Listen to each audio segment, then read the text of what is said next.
The Code of Ethics for Professional Teachers. Article 2. The Teacher and the State. Section 1. The schools are the nurseries of the citizens of the state. Each teacher is a trustee of the cultural and educational heritage of the nation and is under obligation to transmit to learners such heritage as well as to elevate national morality, promote national pride, cultivate love of country, instill allegiance to the Constitution and respect for all duly constituted authorities, and promote obedience to the laws of the state. Section 2. Every teacher or school official shall actively help and carry the declared policies of the state and shall to take an oath to this effect. Section 3. In the interest of the state and of the Filipino people, as much as his own, every teacher shall be physically, mentally, and morally fit. Section 4. Every teacher shall possess and actualize a full commitment and devotion to duty. Section 5. A teacher shall not engage in the promotion of any political, religious, or other partisan interests and shall not directly or indirectly solicit, required, collect, or receive any manner, service, other valuable material from the person or entity for such a purpose. Section 6. Every teacher shall vote and shall exercise all the constitutional rights and responsibilities. Section 7. A teacher shall not use his position or official authority or influence it to force any other person to follow any political course of action. Section 8. Every teacher shall enjoy academic freedom and shall have a privilege of sharing the product of his researches and investigations, provided that if the results are inimical to the declared policies of the state, they shall be thrown to the proper authorities for appropriate remedial action. Article 3. The teacher and the community. Section 1. A teacher is a facilitator of learning and of the development of the youth. He shall therefore render the best service by providing an environment conducive to such learning and growth. Section 2. Every teacher shall provide leadership and initiative to actively participate. Section 3. Every teacher shall merit reasonable social recognition, for which purpose he shall behave with honor and dignity at all times, and refrain from such activities as gambling, smoking, drunkenness, and other excesses, much less illicit relations. Section 4. Every teacher shall live for and with the community and shall therefore study and understand local customs and traditions in order to have a sympathetic attitude. Therefore, refrain from disparaging the community. Section 5. Every teacher shall help the school keep the people in the community informed about the school's work and accomplishment, as well as its needs and problems.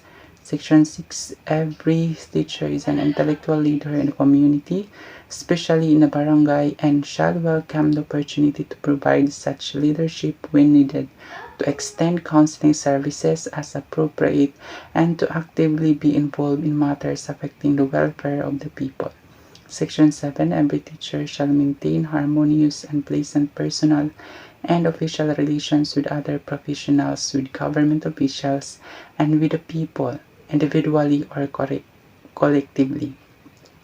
Section 8. The teacher possesses freedom to attend church and worship as appropriate, but shall not use his position and influence to persuade others.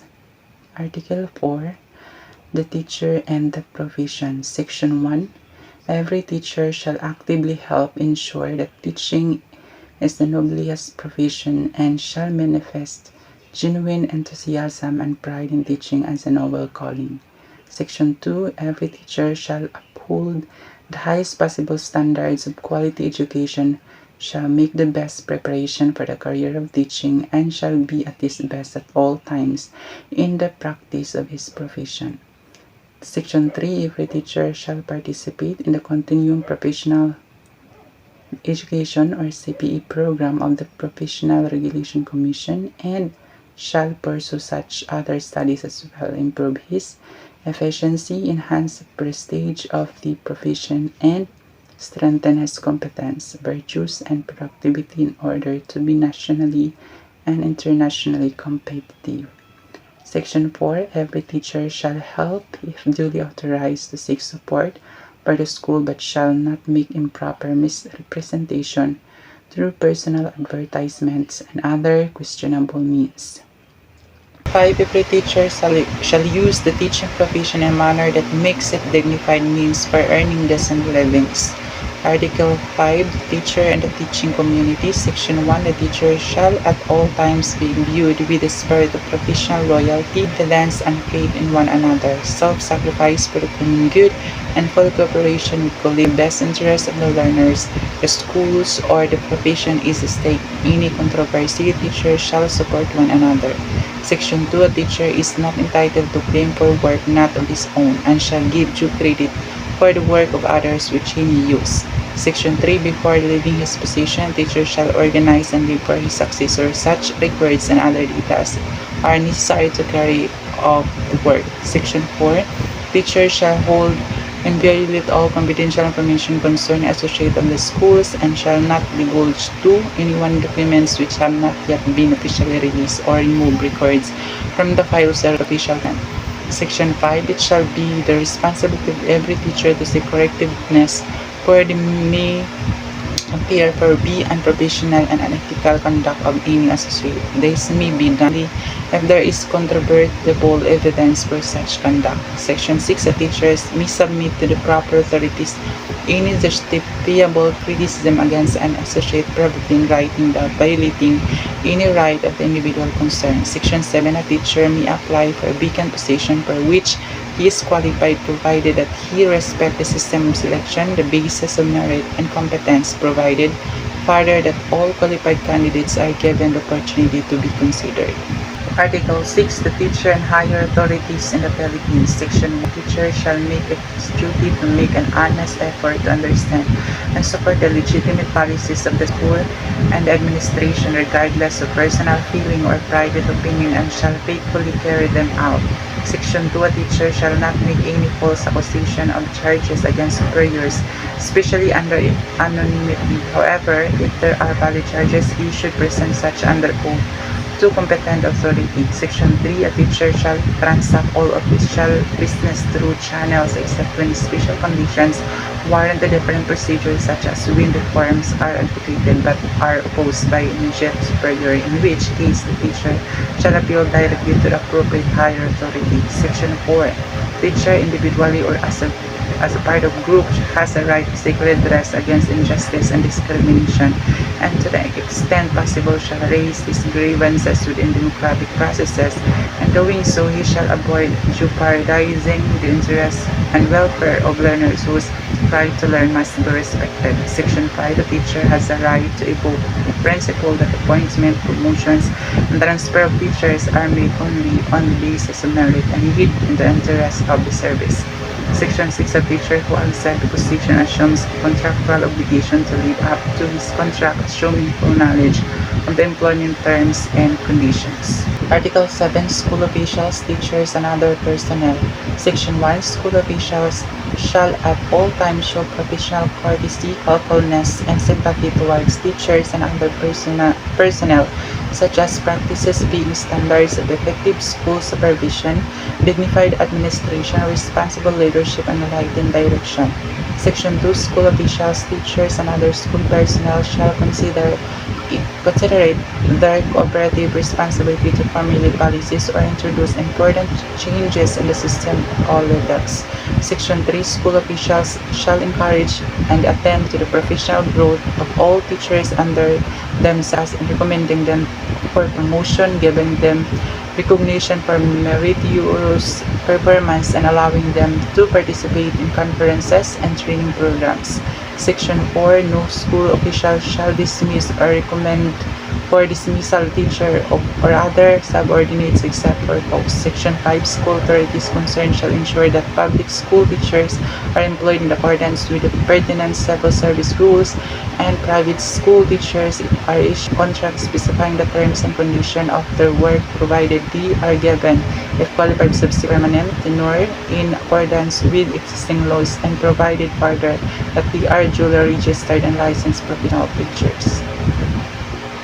Article 8, the teacher and the learners. Section 1, a teacher has the right and duty to determine the academic marks and promotion of learners in the subjects or grades they handle. Such determination shall be in accordance with generally accepted procedures of evaluation and measurement. In case of any complaint, teachers concerned shall immediately take appropriate action observing due process. Section 2. A teacher shall recognize the interest and welfare of the learners as his first and foremost concern, and shall handle each learner justly and impartially. Section 3.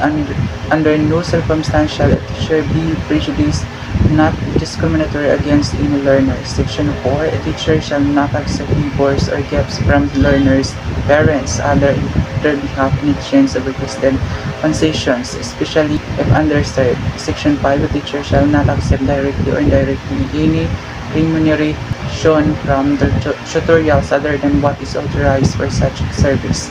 Section 6. A teacher shall base the evaluation of the learner's work only on merit and quality of academic performance. Section 7. In situation where mutual instruction and subsequent love develop between teacher and learner, the teacher shall exercise utmost professional discretion to avoid scandal, gossip, and preferential treatment of the learner.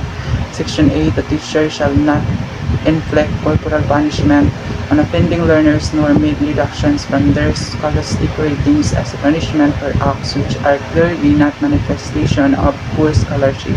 Section 9. The teacher shall ensure that conditions and contributive to the maximum development of learners are created and extend needed assistance in preventing or solving learners' problems and difficulties. Article 9. The teacher and the parents. Section 1. A teacher shall establish and maintain cordial relation with parents and shall conduct himself to merit their confidence and respect. Section 2. A teacher shall inform parents through proper authorities of the progress of or deficiencies of learners under them, exercising utmost candor and tact in pointing out learners' deficiencies and in seeking parents' cooperation for the proper guidance and improvement of learners. Section 3. A teacher shall hear parents' complaints with sympathy and understanding and shall discourage unfair criticism. Article 10. The teacher and business. Section 1. A teacher has a right to engage directly or indirectly in legitimate income generated, provided that it does not relate to or adversely affect his work. Section 2. A teacher shall maintain a good reputation with respect to financial matters such as in the settlement of his just debts, loan, and other financial affairs. Section 3.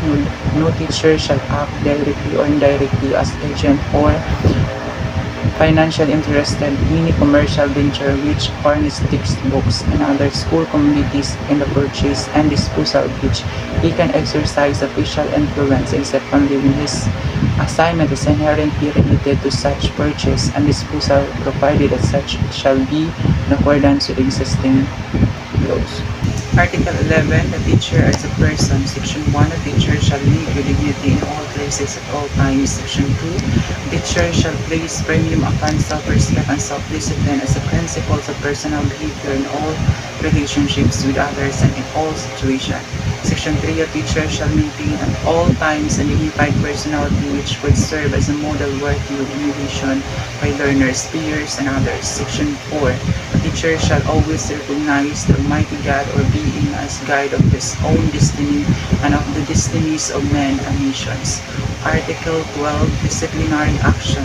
Section 1. Any violation of any provision of this code shall be sufficient ground for the imposition against the erring teacher of disciplinary action consisting of revocation of a certificate of registration and license as a professional teacher, suspension from the practice of the teaching profession, reprimand or cancellation of his temporary special permit under course specified in Section 23, Article 3 of RE number 7836 and under Rule 31, Article 8 of the Rules and Regulations.